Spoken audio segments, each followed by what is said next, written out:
Bom, graças a Deus, a nossa aula de teologia.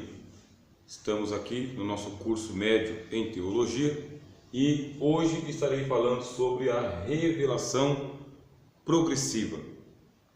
Quando a gente estuda teologia, nós temos duas palavras que devem ser consideradas, tá bem? Revelação progressiva e revelação cumulativa. Então, o que acontece? Você vai pegar do ponto zero, que é o livro de Gênesis, tá bem? Vamos supor que aqui é o livro de Gênesis. Aí esse ponto zero, ele vai trazer uma revelação progressiva. Gênesis, Êxodo, Levíticos, Números, Deuteronômio, livro dos Juízes, livro de Ruth, livro de Samuel, livro dos Reis, livro das Crônicas. Aí você vai para os livros históricos, livros proféticos, tá bem? Aí você termina, chega no Novo Testamento. Aí o Novo Testamento é a plenitude dos tempos, é o máximo. Chega no tempo do Novo Testamento, é onde o Filho de Deus vai se revelar. Então aqui você tem uma revelação progressiva, tá vendo? Aquilo que Adão conhecia é o ponto zero. Depois você vai ter aquilo que Moisés conhecia. Depois aquilo que Davi conhecia. Depois os profetas. Termina em Malaquias. Chega o Novo Testamento. Com a vinda do Filho de Deus, se completa o nível máximo da revelação. Agora vem o Espírito Santo. O que faz o Espírito Santo? Ele pega toda essa revelação progressiva, tá bem? E ela também é uma revelação cumulativa. Ela é progressiva porque ela avança. E ela é cumulativa por causa que é uma camada em cima da outra. Por isso que, vamos falar de Deus? Vamos ver o que Deus revelou para nós nas Escrituras. O que Ele deixou revelado para nós. Esse livro, a Bíblia, demorou uma totalidade aí de aproximadamente 1.600 anos para ficar pronto. Não conta apenas 1.600 anos, porque vai de Adão até Cristo. Temos aí aproximadamente, pela cronologia bíblica, nós temos 6.000 anos de revelação. É muita coisa, é muita coisa. E por isso que Deus, ao inspirar os profetas, ele foi seletivo ou pontual. Seletivo, Deus escolheu aquilo que ele ia inspirar, revelar. E ele foi pontual, quer dizer, de tudo que ele podia revelar para um profeta, ele revelou alguns pontos, algumas coisas, não tudo. Você não vai pegar, por exemplo, a vida de Moisés, que viveu 120 anos e esteve 40 anos no Egito, 40 anos em Midian, 40 anos no deserto, e você não tem como colocar os 120 anos da vida de Moisés com tanta revelação em apenas 5 livros, como é o caso da Torá. Deus revelou muito mais coisas para Moisés, mostrou muito mais coisas, só que Deus foi pontual, revelou, ou inspirou Moisés a escrever algumas coisas. A mesma coisa acontece com o apóstolo Paulo. Apóstolo Paulo, com cerca de 30 anos de ministério, escreveu apenas 13 cartas. Deus foi pontual com o apóstolo Paulo, não inspirou tudo aquilo que ele escreveu. Teve coisas que Paulo escreveu que não era inspirado e por essa razão não consta nas Escrituras para nós. Deus não permitiu, não quis, não autorizou, não inspirou e a igreja não reconheceu outros escritos. Isso chama-se então revelação progressiva. Começa com Adão e termina em Cristo. Bem, Cristo é o ápice da revelação.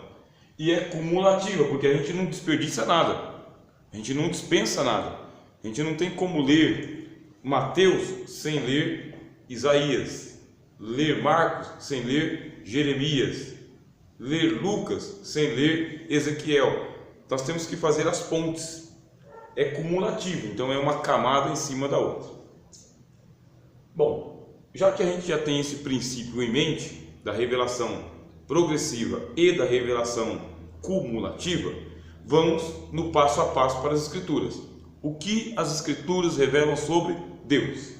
Primeiro, que Deus é o Criador. No princípio, criou Deus os céus e a terra. Ponto. Começa por aqui. Antes que Adão existisse, antes que os anjos existissem, Deus já era. Ou seja, Deus já existia. Deus sempre existiu.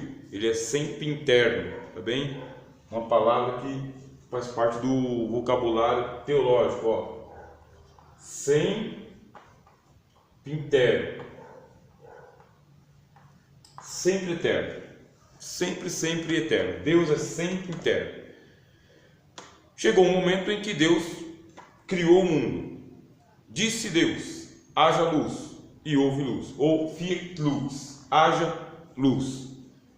E a Bíblia revela para nós que Deus, com sua onipotência, que é um dos atributos naturais de Deus, Deus é onipotente. Deus, por sua onipotência, criou o mundo em 6 dias. Aí você vai para o mundo teológico e pergunta: são 6 dias de 24 horas ou são 6 eras geológicas? Teologicamente não importa. Pode importar assim, especulativamente, filosoficamente, até geologicamente, mas teologicamente não importa. O apóstolo Pedro ele diz o seguinte: para Deus um dia é como 1000 anos, 1000 anos como um dia. Por isso, 24 horas, eras geológicas ou tempos esparçados, teologicamente não importa. Deus, por ser onipotente, pode criar o mundo em 6 dias de 24 horas e ponto. A fé bíblica é essa mesmo. Para a Bíblia, os 6 dias são dias que têm uma tarde, uma manhã e uma noite. Portanto, 24 horas. Aí você é um estudante de teologia. Preciso saber se você vai ser um fundamentalista ou se você vai ser um liberal.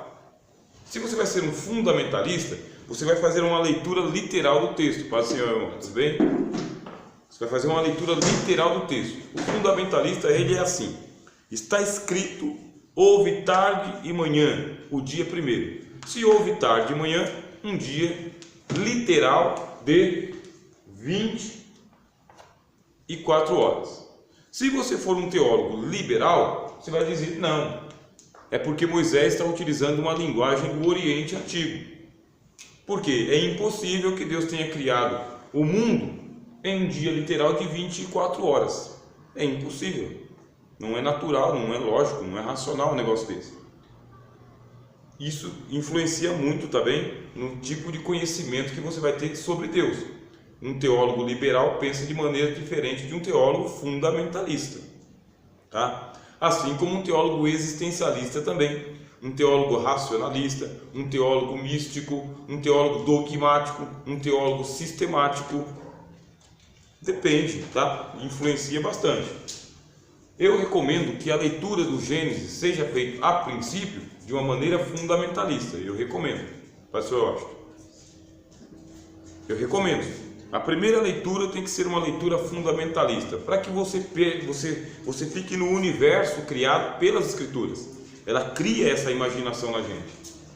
O fato é, Deus é o Criador, Criador de todas as coisas. No princípio criou Deus os céus e a terra. Ele é onipotente, ele tem poder suficiente para isso. E a gente aprendeu aqui na nossa aula de teologia que Deus, além de ser onipotente, ele é mais do que onipotente. Porque onipotência é uma limitação do poder de Deus. E é por isso que um teólogo chamado teólogo apofático, um teólogo que faz a teologia da negação, Deus é onipotente? Não, Deus não é onipotente. Deus é mais do que onipotente. Teólogo apofático. Ele diz: Deus não é onipotente. Porque se Deus fosse onipotente, haveria uma limitação para o seu poder. Por isso é necessário que ele seja mais do que onipotente. Mais. O apóstolo Paulo fala que Deus é poderoso para sustentar todas as coisas pela palavra do seu poder e sujeitar a si todas as coisas. Então vamos entender. Deus é o Criador. Ele tem potência suficiente para criar as nanovidas, umas nanovidas, quer dizer, o átomo e as partículas subatômicas que existem dentro de um átomo. Ele pode. Deus também pode criar as nebulosas do cosmos, do universo. Deus pode criar os mundos, como Ele criou. Deus criou 7 mundos, para você ter uma ideia. Deus criou os céus, a terra, o Hades, o Tártaro, o lago de fogo, primeiro, segundo e terceiro céu. Deus criou 7 mundos com o seu poder. Foi Deus que criou. O mundo não é eterno. O mundo tem um autor. Essa aí é matéria de fé. O mundo tem um autor, o autor é Deus, e Deus autografou a obra dele.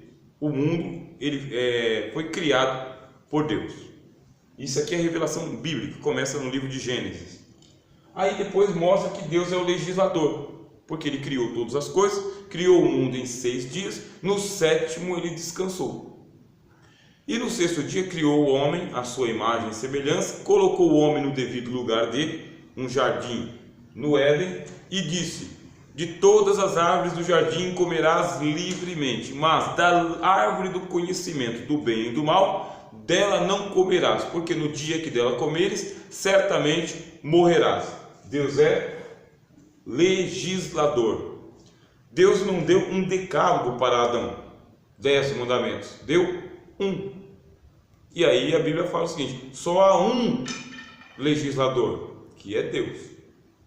Quando Ele legislou, Ele disse: tudo é seu, façamos o homem à nossa imagem e semelhança, e domine ele sobre as aves que estão nos céus, sobre os peixes que estão no mar, os animais que estão na terra, pise na terra e a domine. Tudo Deus entregou nas mãos de Adão, menos a árvore do conhecimento do bem e do mal. Deus é o legislador. Isso é revelação das Escrituras. Começa a penetrar no meu coração de que aquele que cria também coloca limites. E se ele colocar um limite, a lei ela é observada da seguinte maneira: você tem a lei, e depois você tem a sanção da lei, e depois você tem o cumprimento da lei. Quando a lei coloca uma sanção, quer dizer que ela está dizendo o seguinte: não faça, está proibido, está sancionado, não ultrapasse. Ultrapassou, aí vem o cumprimento da lei, morreu. E a prova de que Deus legislou é que no dia em que Adão comeu do fruto do conhecimento, naquele dia se abriram os olhos e ele viu que estava nu. Aí Deus veio até Adão. Quando Deus veio até Adão, Deus teve que ser juiz. Adão, porventura comeste tu da árvore que te ordenei que não comesses? Olha a palavra aqui, palavra de ordem, lei e ordem. Senhor, a mulher que tu me destes por companheira, esta me deu do fruto e eu comi. Mulher, por que fizestes isto? A serpente me enganou e eu comi. Aí Deus disse à serpente: de agora em diante, maldita serás mais do que todas as animais do campo. Deus agiu como um juiz. E para a mulher ele colocou a sanção: com dor terás filhos, e agora o teu desejo será para com o teu marido, e ele te dominará. Não havia essa ordem antes. A ordem era que Eva estivesse ao lado, né? Adão não participou da criação de Eva. Deus criou Eva, assim como criou Adão, trouxe Eva até Adão e ela estava ao lado. Mas a partir do pecado, a partir da quebra da lei que Deus tinha estabelecido, não coma, agora Deus colocou o homem sobre a mulher. É uma sanção. E dores de parto sobre ela. E ao homem disse: porquanto desses ouvido a voz da tua mulher, maldita é a terra por tua causa. Do suor do teu rosto comerás dela e a lavrarás, até que te tornes ao pó, porque és pó, e ao pó tornarás. Deus agiu como juiz. Está vendo a revelação progressiva? Adão não sabia de nada disso. Adão só sabia que Deus era criador. E Adão sabia também que Deus era o legislador. Mas agora ele sabe que Deus é o juiz. revelação progressiva e cumulativa. Agora, ele não sabia que Deus era longânimo. Sabia que era criador, sabia que era legislador, agora experimentou Deus como sendo o juiz, mas ele não sabia que Deus era longânimo. Por que longânimo? Porque no dia da queda de Adão e Eva, Deus poderia ter acabado com o mundo e poderia ter matado Adão ali mesmo, deitado o pó dele no pó da terra, o corpo dele no pó da terra, assim como Eva também. Mas o que fez Deus? Fez uma promessa. E a promessa foi feita antes dele colocar a sanção em Eva. Você percebeu? O apelo que eu faço para você que está estudando, tá bem, Wender? É o seguinte: leia com calma as escrituras e não atropele o texto, porque Deus vai falar com Eva, mas antes ele fala com a serpente. Ele amaldiçoa a serpente e fala: sobre o teu ventre te arrastarás e comerás pó por todos os dias da tua vida, e porém inimizade entre ti e a mulher, entre a tua semente e a sua semente. Tu lhe ferirás o calcanhar, mas esta te ferirá a cabeça. Olha aqui, Deus fazendo uma promessa. Antes dele vir com a sanção, ele está vindo com a longanimidade. O que é a longanimidade? É um atributo de Deus que faz com que ele não tome uma atitude sumária. Não é perfil de Deus, sabe? Não faz parte do caráter de Deus agir de maneira sumária. Aqui se faz, aqui se paga. Tropeçou, caiu, morreu. Não faz parte do caráter de Deus. Muito pelo contrário, Deus dá tempo. Até se você for abrir as escrituras aí, na carta que o apóstolo Paulo escreveu aos Romanos, no capítulo de número 2, você vai ver o apóstolo Paulo falando assim, vale a pena a gente ler, né? Assim o estudante que nos assiste pela internet pode também acessar. Romanos capítulo 2. Portanto és inexcusável quando julgas, ó homem, quem quer que sejas, porque te condenas a ti mesmo naquilo em que julgas a outro, pois tu te julgas, fazes o mesmo. E bem sabemos que o juízo de Deus é segundo a verdade sobre os que tais coisas fazem. E tu, ó homem, que julga os que fazem tais coisas, cuidas que, fazendo-as tu, escaparás ao juízo de Deus? Ou desprezas tu as riquezas da sua benignidade e paciência e longanimidade, ignorando que a benignidade de Deus te leva ao arrependimento? Aqui o apóstolo Paulo fala que, por que Deus é longânimo? Deus é longânimo porque se ele agir de forma sumária, não dá tempo de você se arrepender. Existe uma necessidade de que Deus dê tempo para que a pessoa se arrependa. Por isso, antes dele chegar com tudo em cima de Adão, antes dele chegar com tudo em cima de Eva, ele chegou com tudo em cima da serpente. Aí você fala, mas então ele foi sumário com a serpente. Não, olha o tempo que ele dá até para a própria serpente. Até para a serpente, você vai se arrastar sobre a terra, vai comer pó por todos os dias da tua vida, até que um dia a semente da mulher vai esmagar a tua cabeça. Olha o tempo que o diabo caiu e o tempo que ele está solto até hoje. Agora você imagina, se a longanimidade de Deus ela é capaz de suportar, disse o apóstolo Paulo, né, que Deus suporta com longanimidade os vasos da ira preparados para a perdição. É o caso do diabo.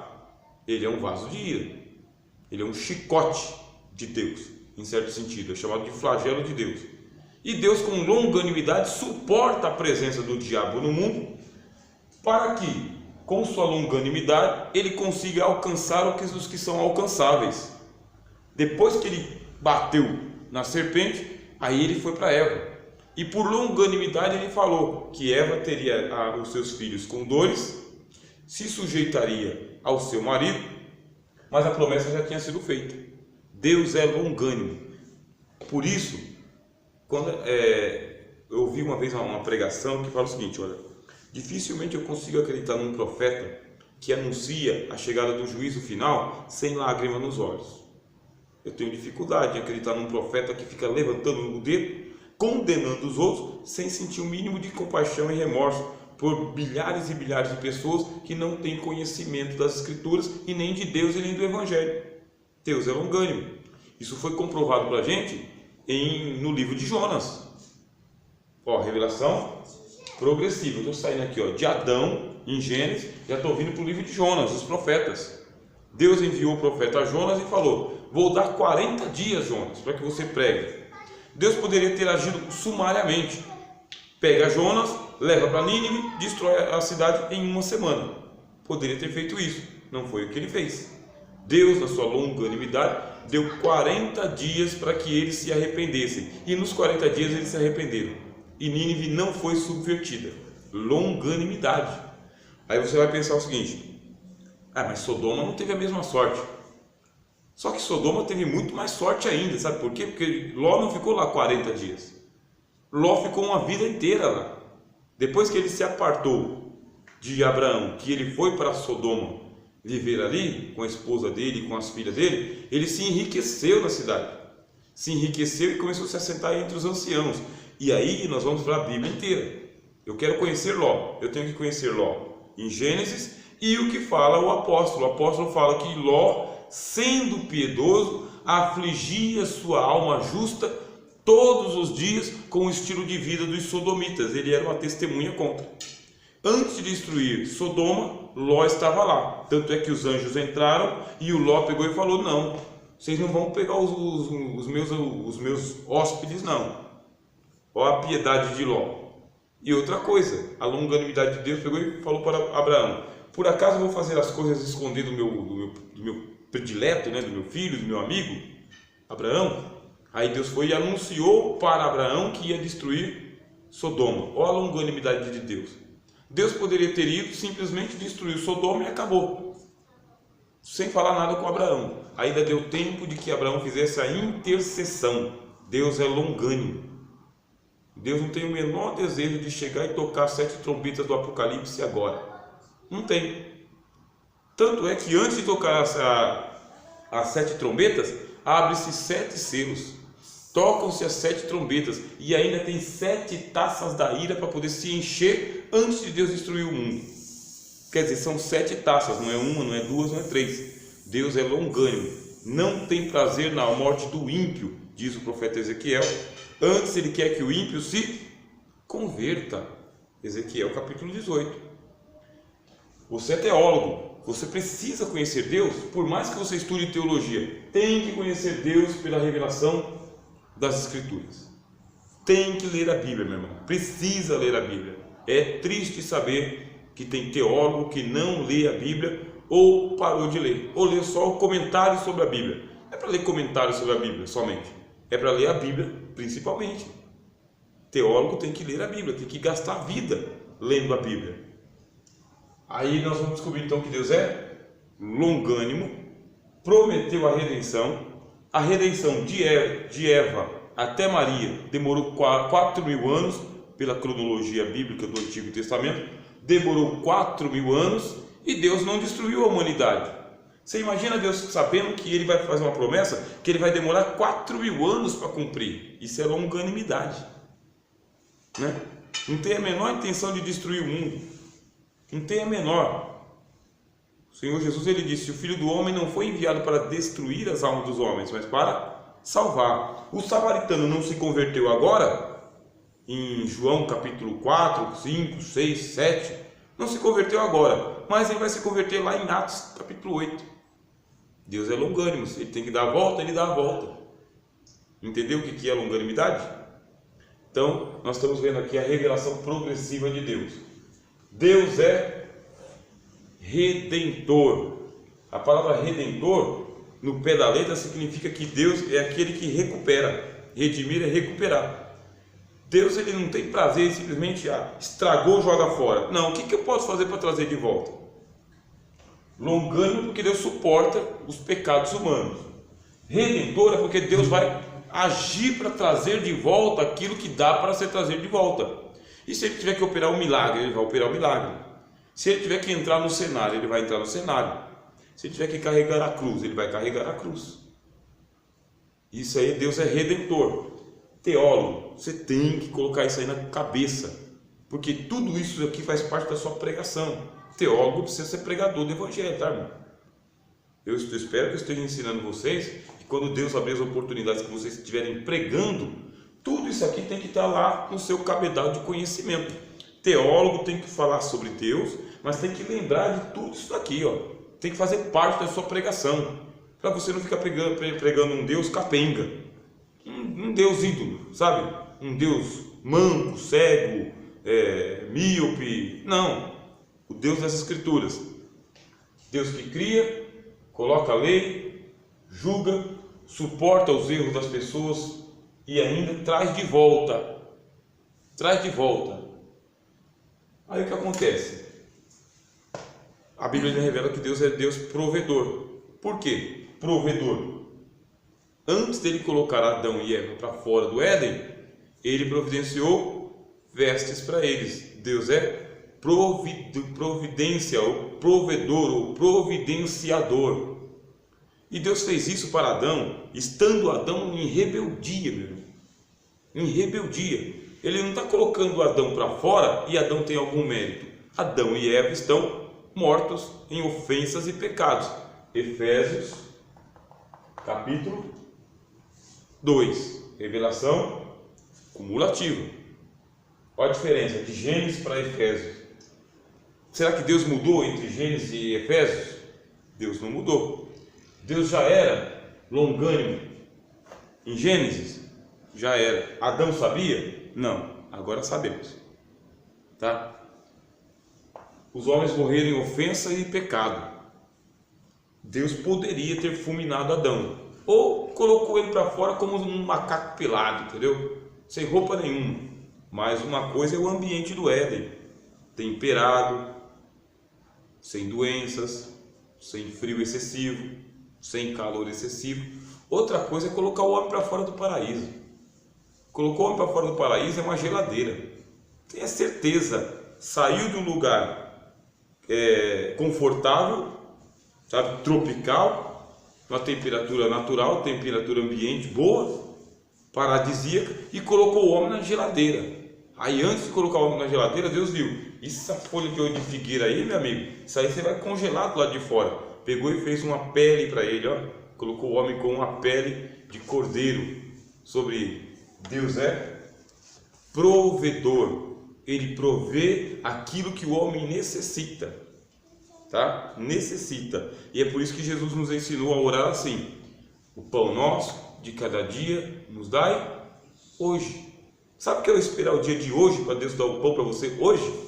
Essa é a fé bíblica no Deus bíblico. Chegou o dia de hoje, ore pela provisão de hoje. Chegou o dia de amanhã, amanhã você vai pedir a provisão de amanhã. Mas não chegou amanhã ainda. A não ser que a gente não crê em Deus.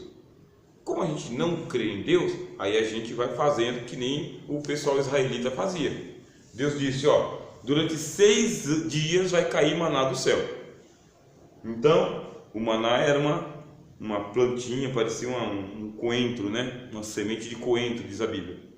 O maná caía por 6 dias. Quando chegava na sexta-feira, Deus disse assim: na sexta-feira vocês vão colher uma porção dobrada, porque no sábado não vai cair. Quando dava 6 horas da tarde no sábado, parava de cair maná. 6 horas da tarde, não caía maná. Aí os judeus pegou e falou o seguinte: eu vou ficar esperando Deus mandar coisa nenhuma. Pegaram a porção dobrada na segunda-feira. Aí o judeu foi lá e pegou aquela porção dobrada na segunda-feira, comeu o que era a porção do dia. Quando ele foi no outro dia, estava embolorado, fedido, podre, parecia carniça. Não adiantou. Então aquilo que eles pegaram excessivamente a mais, apodreceu. Aquilo que eles pegaram na quantidade, permaneceu. Agora, quando eles chegavam na sexta-feira, que eles pegavam uma porção dobrada, não apodrecia, não murchava, não ficava cheirando carniça, ficava fresquinho o maná. Não tinha geladeira, mas não apodrecia. É sinal ou não é? Deus é provedor. Mas isso aqui é para colocar fé no nosso coração. O Deus bíblico é o Deus que coloca fé. Você tem fé de que Ele criou, você tem que ter fé de que a lei é dele, tem que ter fé de que Ele é o juiz, fé de que Ele é longânimo, de que Ele é o redentor, de que Ele é o provedor. E aqui, para terminar esse bloco, tá bem? Essa parte, Deus é adorável. Tudo isso aqui é o que Deus é, sem exigir nenhum reconhecimento, tá bem? Deus é naturalmente. Aí depois que a gente conhece de que Deus faz todas essas coisas, nós sentimos desejo de agradecer-lhe por quem Ele é. Aí vem aquele conflito, quem Deus é e o que Deus faz. É um conflito só didático, tá bem? Só didático, é só poético o conflito, não tem conflito nenhum. Deus é aquilo que Ele faz e Deus faz aquilo que Ele é. As obras que Deus faz tem tudo a ver com a natureza dele, tem tudo a ver com o caráter dele. Então Deus fazendo ou Deus sendo é a mesma coisa. Deus não pode fazer nada daquilo que Ele não é. Deus não pode fazer coisas que estão fora do seu caráter, fora da sua natureza. É coisa do diabo. O diabo é o maquiador, Deus não.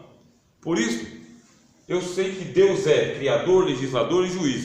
E isso deve colocar fé no meu coração, e a fé deve me levar a adorar a Deus. Não é admirar a Deus apenas. Deus também é admirável. Muito mais do que admirável, Deus é adorável. Você pode colocar o teu joelho no chão e falar: eu te adoro. Mas você pode falar com a boca cheia: Senhor Deus, eu te adoro. Eu te adoro. Uma coisa é eu saber que eu amo a Deus, outra coisa é saber que eu reverencio a Deus, outra coisa é saber que eu temo a Deus, e outra coisa é saber que eu adoro, porque só Deus pode ser adorado. Está escrito: ao Senhor teu Deus adorarás. Deus deve ser adorado. Tem um livro, vocês que são teólogos, estão se formando, precisam ter conhecimento. É um livro chamado O Breve Catecismo de Westminster.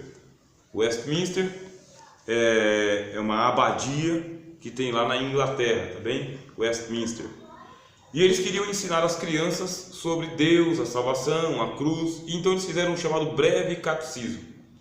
E uma das perguntas é: por que Deus criou o homem? E o catecismo responde: Deus criou o homem para conhecê-lo e em santidade adorá-lo. Deus deve ser adorado. Deus não é para ser o amiguinho do lado, entendeu? O parça. Está acima de todas as estrelas. É para você olhar assim para cima das estrelas, não enxergar Deus e adorar o Deus invisível. Mas adorar mesmo, se derramar diante dele, derramar lágrimas, derramar orações, sabe, beijar os pés, adorá-lo. Porque o Pai procura a tais adoradores. Não é? Deus é Espírito. E importa que aquele que o adore em espírito e em verdade, porque Deus procura os tais adoradores. Deus deve ser adorado. Ele é adorável. Quem ensina isso para a gente foi a experiência que Deus teve com Abel e Caim. Abel ensina: eu estou aqui para adorar a Deus. E como que Abel adorava a Deus? Adorava com fé. Via Deus? Não, Deus não pode ser visto. Ouvia Deus? Não, ele não ouvia Deus. O que acontece então? Ele cria, ele era crente. Pela fé, ofereceu Abel sacrifícios melhores que o do seu irmão, porque ele tinha fé. E essa fé levava ele a ser um adorador. Tem um hino do Nani Azevedo que fala do adorador por excelência, um adorador com excelência. Quanto mais você vai se depurando, tá? Aí eu vou terminar aqui. Quanto mais você vai se depurando, o que é depurar? Você vai se purificando da idolatria. Idolatria é o Deus que tem imagens, tá? Idolatria é o Deus que tem estatura, tamanho, largura, cor, jeito, dimensões. Isso é idolatria. É o Deus que se limita ao espaço e ao tempo. Isso é idolatria.